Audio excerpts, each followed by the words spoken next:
The Mira is back, and today's an exciting day because we're going to put an exhaust on it.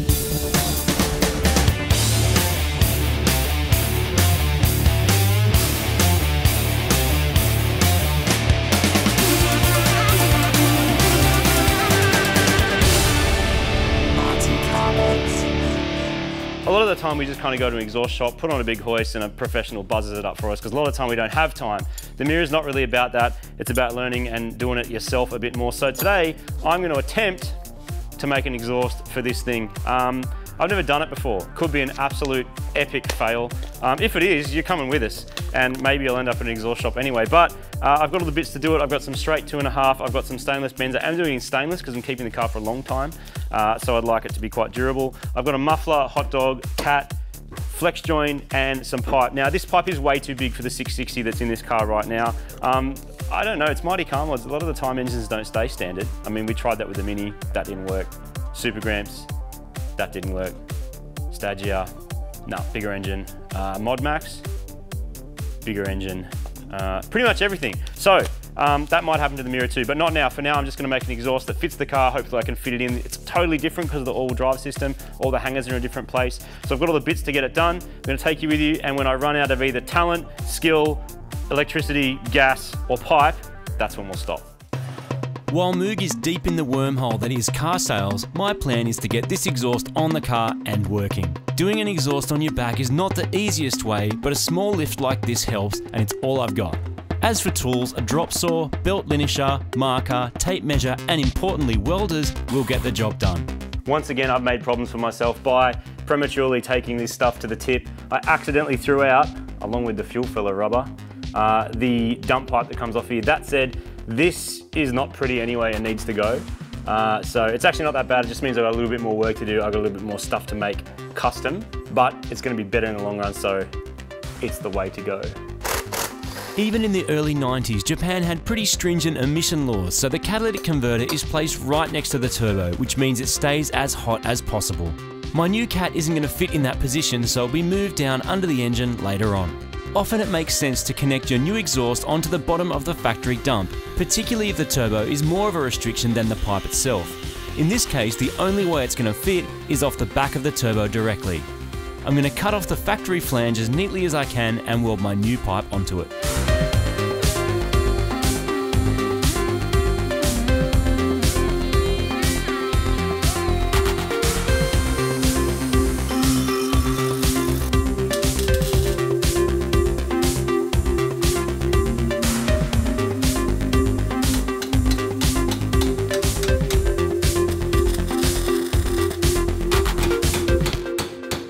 So my dump pipe's worked out pretty well, considering I am using a recycled old cast steel flange onto my stainless pipe, which is not ideal, but unfortunately I can't get that flange. I could probably cut one, but I don't think this turbo is going to be on the car long enough to really worry about it. But that's joined, and it should last a little while.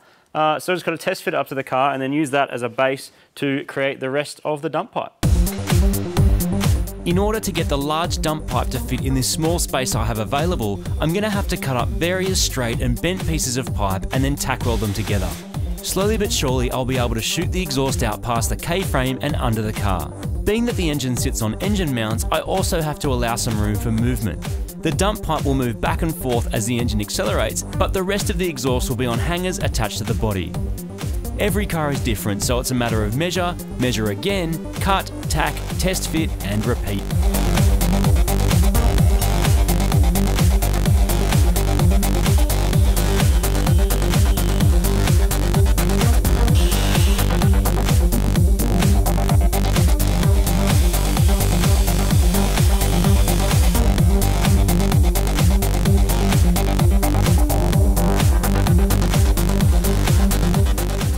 The dump pipe's done. It's a little bit convoluted, but kind of has to be because I'm trying to fit a really, really huge pipe through a space that's meant for probably a 1 inch or 1.25 inch pipe.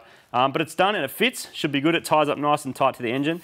Next, I have to start building the rest of the exhaust. That means flex joint off here. It means catalytic converter. It means working out where it's going to go on the floor pan of the car. But this, probably the trickiest bit, is done. Being such a small car, space for the various exhaust components is really limited. There is also a transfer case right in the middle of the car, meaning I'll have to do a 90-degree turn to get around it. I also have to make allowances for flanges so the exhaust can be taken on and off in sections. I'm going to use 2-bolt stainless steel flanges and weld them to the pipe in places I can get easy access to the bolts. The dump pipe is all tacked up. I've also got a flange on it. To get the thing in and out of the car, because it is so big, I actually have to lift up the radiator, but it does fit. That's important because if the flange can't get past that little ridge, then I can't actually get it in and out of the car, which sucks. It also means later if I make a new one of these, I can connect it up to the rest of the exhaust because engine back, it won't change again. All that's left to do today is now weld up. I've tacked it all. Now I'm going to TIG weld the entire thing. And that's probably all I'm going to have time for today. Come back tomorrow and try and finish the rest of the exhaust. The radiator can be moved out of the way by just removing a few bolts. The hoses can stay connected, meaning it won't be too hard to get the dump in and out of the car.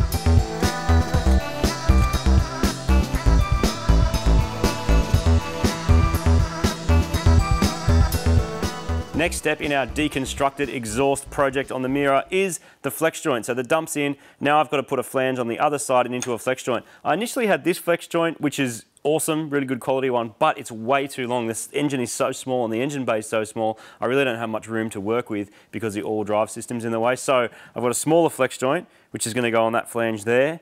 And then I'm going to put a 90 degree off the flex joint, which gets me around and out of the way of the all drive system, makes it a lot more compact than having a really long flex joint that sits up like that. So I'm going to weld this to that, that's going to go onto the car, and then we can continue the exhaust.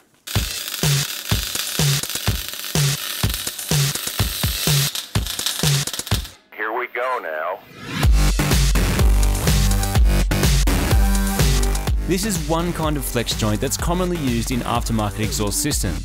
You can also get slip joints and flange joints, which are common in factory setups. They prevent cracking as they allow the exhaust to grow and shrink as it gets hot and cools down again. Next, the exhaust needs to do a 90-degree turn around the four-wheel drive system and over to the driver's side of the car. The K-frame is shaped in such a way that they allow the pipe to fit through. Where possible, I'm TIG welding the exhaust together using a small amount of filler rod and low heat. In some areas, I need to use the MIG welder due to the shape or size of the joint I'm trying to make. Where the exhaust is TIG welded with stainless filler wire, it's unlikely I'll get any corrosion, but the MIG welded joints will need to be painted over to protect them from rust. Next, I can position the cat converter, and from this point up to the rear axle, things get a little bit more straightforward. So the front section of the exhaust has been tacked together. I'm really happy with where it's sitting. I've also got the cat converter in there, which as a bonus has the bung for the wideband. That's awesome. I've just cut this 1 meter long bit of pipe, which sits really nicely just in the end of the cat there. I may put a flange on that bit, I'm not quite sure yet. And then importantly, I've got this muffler up the back. So because of where the fuel tank sits on the Japanese one, we've got this massive space here where there used to be a fuel tank when it was an Australian Mira, which I'm going to use for the muffler. Normally you have a muffler sitting sort of in this way, but I actually need to get the pipe up over the diff anyway.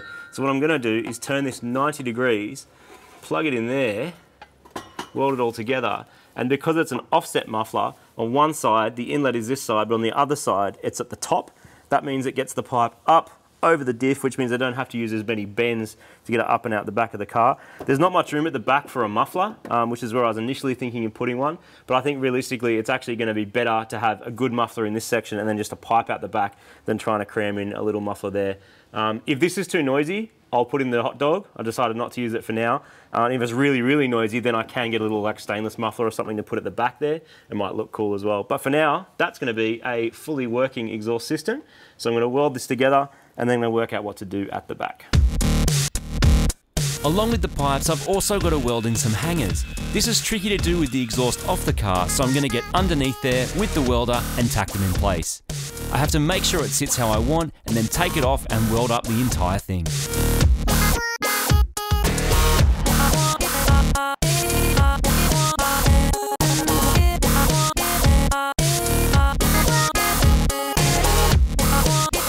The quality of a weld is often dictated by the quality of the join. Where the pipes have cut cleanly, the weld pool will be more predictable and controlling the heat becomes much easier. If you pump in too much heat, you end up with hot spots, or worse, you blow straight through the pipe and end up with big holes. This is very much a case of practice making perfect, or in my case, practice melts the pipe together and does the job. Not sure if I mentioned yet how badly I wish I had always right now doing this. With my centre muffler in place, the final piece of the puzzle is getting the pipe up and over the rear axle. there is a small window that I can sneak the pipe through. If I get it wrong, the pipe will be squashed when the car bottoms out, or worse, the exhaust punches a hole in my freshly finished JDM floor. To check this, I need to lower the car back down onto its wheels and eyeball where I can position the pipe. The rear section then needs to be tacked and welded, an exhaust hanger added, and I can start the car up and hear the sound of my freshly homemade exhaust.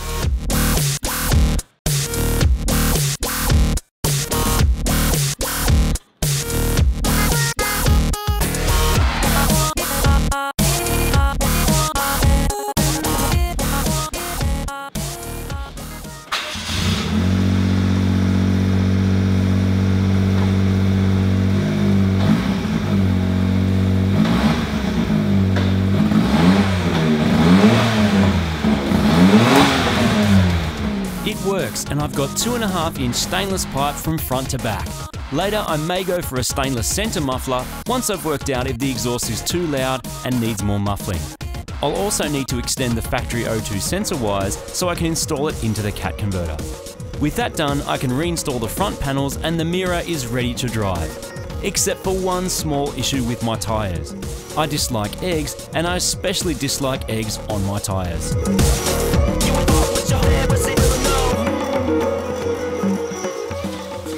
Now, as much as I'm massively not a fan of these multi-stud wheels, they're the only ones I've got at the moment, the ones that I can find for this car. So I've bought some cheapy tyres just to throw on. It's not a very common size, 13, especially for K cars, where you kind of need that low sidewall and yeah, a fairly narrow tyre. That's a 175 on a 13, so it kind of bulges a bit. These are super narrow wheels. But they will work. That means I can drive the car on the road without worrying about tyres exploding. So I'm going to throw them on and take it for a drive. The stud pattern on the Mira is 4x110, so finding wheels that will fit both the studs and under the guards can be tricky. So for now, these wheels will stay because they'll get me out onto the road and onto the dyno. Next time on Mighty Car Mods, I'm jumping in the car and hitting the highway to the dyno where we can find out exactly how much power this car makes and work out if the four-wheel drive system is actually working.